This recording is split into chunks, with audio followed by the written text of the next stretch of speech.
Hello, and welcome to the Book Marketing Simplified podcast. I'm Jenn Hanson-dePaula. If you ever feel like you're just constantly posting on social media, but you aren't seeing any results, you are not alone in the struggle. There are so many people that I hear from that are just complaining and feeling like they're just running around in circles, not knowing how to actually fix the situation. So I wanted to share some key changes that can help you to begin to see a difference on social media. The first thing is that the outlet is not always the answer. We get shiny object syndrome and we think, oh, am I going to be missing out if I am not on a certain social media platform? Simply being on TikTok is not going to help you automatically sell more books. It's really focusing in on where your ideal readers are already hanging out and also seeing where you want to hang out. Because when you are on a social media outlet that you just dread and you don't want to be a part of that outlet and you don't enjoy the process, you're not going to spend time there. So to figure out where you want to be online and where your ideal readers are, I would suggest being on just one or two social media outlets at a time. Now, you can spend some time observing and doing some research to see what authors are doing that are actually seeing results and seeing engagement, and looking at that and thinking how you can apply that to your own strategy. So remembering that the outlet is not going to automatically be the answer, is going to kind of change your mindset in where you're hanging out online, but it's also going to be honestly a relief because you do not have to be everywhere online in order to be seen. You only need to be in a few key spots. So focusing on just one, maybe two social media outlets is going to be a big game changer.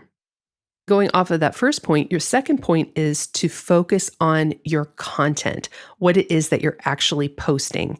So why this is important is when we are just moving from outlet to outlet or trying to focus on viral sounds or to see what the latest, greatest thing is, we are going to run ourselves ragged, and we spend and actually waste so much time just trying to find the latest thing or what's going to give us the most views or the most likes. And that is not what is going to make sales.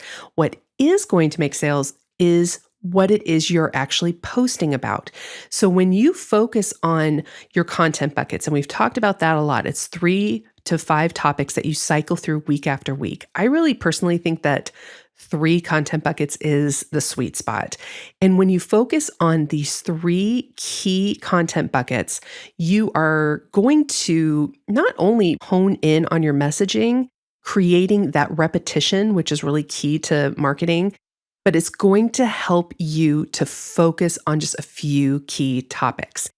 When you sit down in front of Netflix or on Hulu and you are just completely bombarded with shows and movies, many times you end up just going back to the same movies and you don't watch anything new. You're just overwhelmed with choices. And the same goes with our social media posts. When we are constantly thinking of, oh, what can I post next? Or we're just kind of in this gray limbo area, it becomes overwhelming. We get frustrated.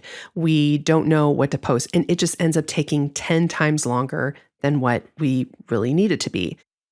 So focusing in on just a few key content buckets is going to help alleviate the stress, and it's going to make you known for something. And so when you cycle through these topics week after week, you're going to get that repetition, which is really essential in your marketing. And you're going to be continuously reminding people to go click the link in your bio or to check out your website or to sign up for your newsletter. And this is really what is going to help drive people exactly where you want them to go. And then the third thing is that you probably don't have a plan. You aren't leading your readers to the next step.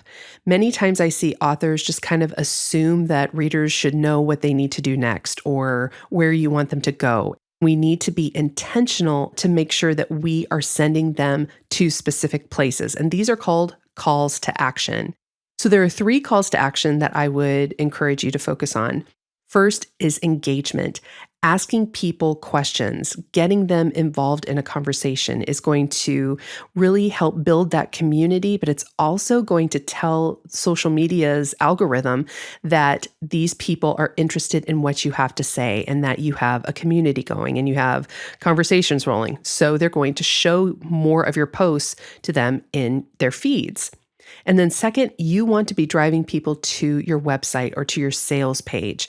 This is going to be essential in helping to boost your sales because, again, we don't want to assume that people will know exactly where we want them to go. Sending them to your website or to your sales page is going to be crucial in helping you grow your sales.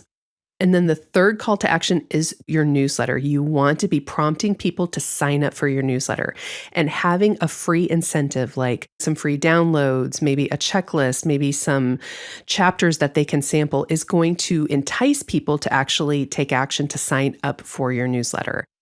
So along with your content buckets, cycling through these 3 calls to action are going to be key in helping drive people exactly where you want them to go and to help you increase your sales.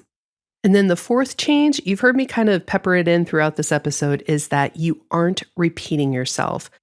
When you are repeating the same messages and the same types of content, you are becoming known for something. And you need to remember that not everyone who follows you is going to see every single post that you share. And as you get new followers, these people are going to be new to what you're talking about. And so they haven't heard you talk about your books or other things that you are highlighting within your content.